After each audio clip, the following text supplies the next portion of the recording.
السلام علیکم ملګرو. زمون خوږ نبی حضرت محمد صلی الله علیه و آله وسلم فرمایلی دي چې د رمضان المبارک په هر شپه او ورځ کې د الله تعالی له طرفه د دوزخ قیدیان پرېښودلی شي او د هر مسلمان دپاره په هر شپه او ورځ کې یوه دعا ضرور قبلیږي. یعنی د رمضان دومره غټ فضیلت دی چې په رمضان کې هر شپه او ورځ دوزخیان د دوزخ نه الله پاک راوباسي او په دې رمضان المبارک کې د هر انسان یو دعا ضرور قبلیږي چې په هر روزه کې خمخ کې ګوره د دې فایده سره په ډېرو روایتونو کې د روزه او دعا قبلېدل راغلي دي. په روزه کې دعا قبلېدل ډېر زیات روایتونو کې راغلي دي. په دې روزه کې به زموږ صحابه کرامو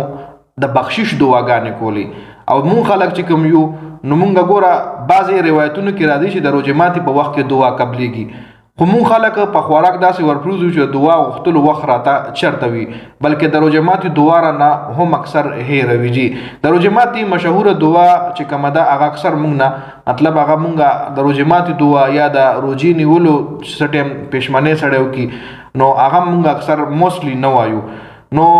دا حدیث چې دا کم تاسو سره ما نقل کو دا حضرت ابو سعید خدری رضی الله عنه دا فرمایلی دي په فضایل رمضان کې فضایل اعمال بوک کچری تاسو راوالی پای کې فضایل رمضان کې داشته دا حدیث په کتابونو کې د دعا مختصره ده. حضرت عبد الله بن عمرو بن العاص رضی الله تعالی عنه بعد روجمات په وخت کې دا دعا کوله چې دا غي ترجمه څه دغه رنګ دا چې اے الله ستا د هغه رحمت په صدقې چې هر سیس ته شامل دی زه دا غواړم چې ته زما بخښنه وکړې. بعضې کتابونو کې با خپله د نبي اکرم صلی الله علیه وسلم نه دا دعا هم نقل شوې ده چې ترجمې څه داسې ده چې اے د لوی فضل خاونده زما بخښنه وکړې. لکه د مونږ خوږ نبي حضرت محمد صلی الله علیه و آله وسلم به هم په رمضان کې د خپل بخشش دعا کوله. نورې هم ډېرې دعاګانې په روایتونو کې راغلي دي خو څه د یوې دعا خاص والی نشته دی، یعنی یو خاص دعا نشته چې بس دا خاص دعا به وي. ډېرو روایتونو کې مختلف دعاګانې راغلي دي. د دعا را قبلېدو وخت دی د خپل ضرورت دپاره دعا وغواړئ، که درته رایاد شي نو مونږ ګناهګارو دپاره هم دعا کوئ. خیر دا خو زموږ د خوږ نبی حضرت محمد صلی الله علیه و آله وسلم ارشاد مبارک دی چې په رمضان المبارک کې په هر شپه او ورځ کې د الله تعالی له طرفه د دوزخ قیدیان پرېښودلی شي او د هر مسلمان دپاره هر شپه او ورځ کې یوه دعا ضرور قبلیږي. نو دعا قبولیت دپاره د رمضان روژه نیول لکه داسې روژه نیول چې صحیح طریقې سره ته روژه ونیسي، دا نه چې ته ټوله ورځ نورو خلکو پسې خبرې کې غیبت کې مختلف ګناهانو کې ته انوالو وي او روژه دی وي په خوله باندې صرف د خوراک ته روژه وي. روژې مطلب دا دی چې هر هغه کار چې کم نه الله پاک مونږ منع کړي یو کم کې ګناه ده